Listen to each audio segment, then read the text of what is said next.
For more on the attacks in Paris and the security concerns across Europe, I'm joined from London by Haras Rafiq. He's with Quilliam, a think tank that works to counter extremism. Haras, welcome. Thank you.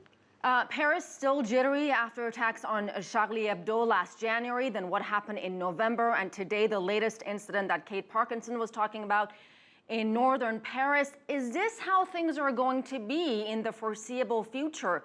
Is this the new normal?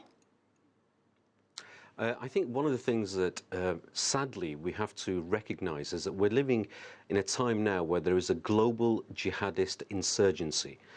We have people who around the world want to actually struggle and now fight for the setting up and now the continuation of the so-called Islamic State, the Islamist Caliphate.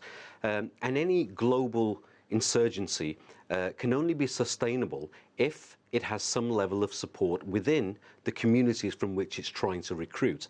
And this is the reality that we face. This is the new normal, if you like, that we are now faced with, because for decades we've allowed this particular ideology, this Islamist ideology, which is different to Islam, we've allowed this as a world to fester and to be propagated around the world without being challenged.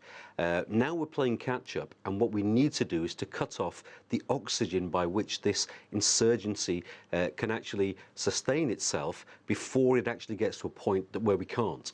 So Haras, you said the world has allowed this. What do you mean by that, and what can we do about it now?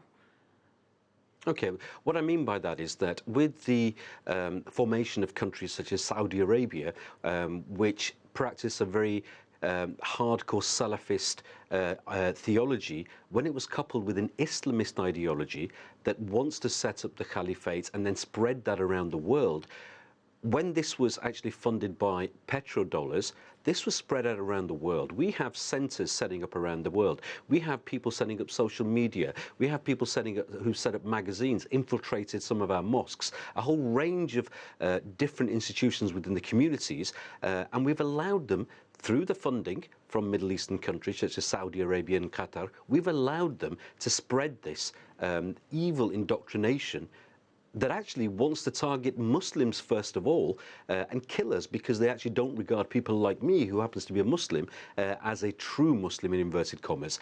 And we've allowed them to teach our children, indoctrinate our children. What we should have done is we should have recognized that these are values that we don't want to stand for, both as mainstream Muslims and on a wider level, people in the West and people in the East as well.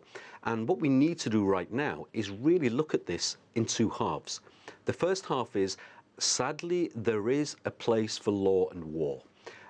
We do need to actually, the longer we allow the land in Iraq and Syria that has been occupied by ISIL to continue to be there, the more chances they have of spreading their influence.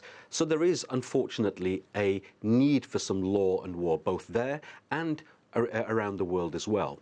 But the real struggle, the real battle that we have to take on is that we have to counter the propaganda, the narratives, the messages that support this global jihadist insurgency, the Islamist ideology.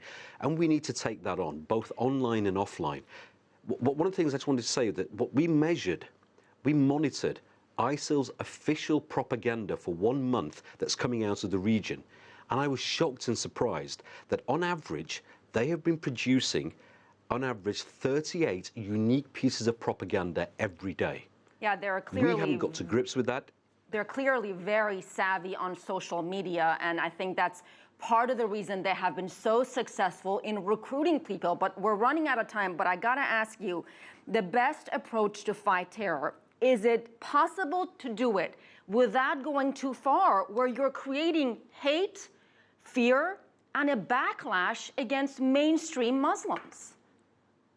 We need to, first of all, look at this as a problem that faces Muslims and non-Muslims. We need civil society coalitions, civil society movements. In the same way that we've taken on things like racism around the world, we've done that with some legislation, but societies have moved social norms.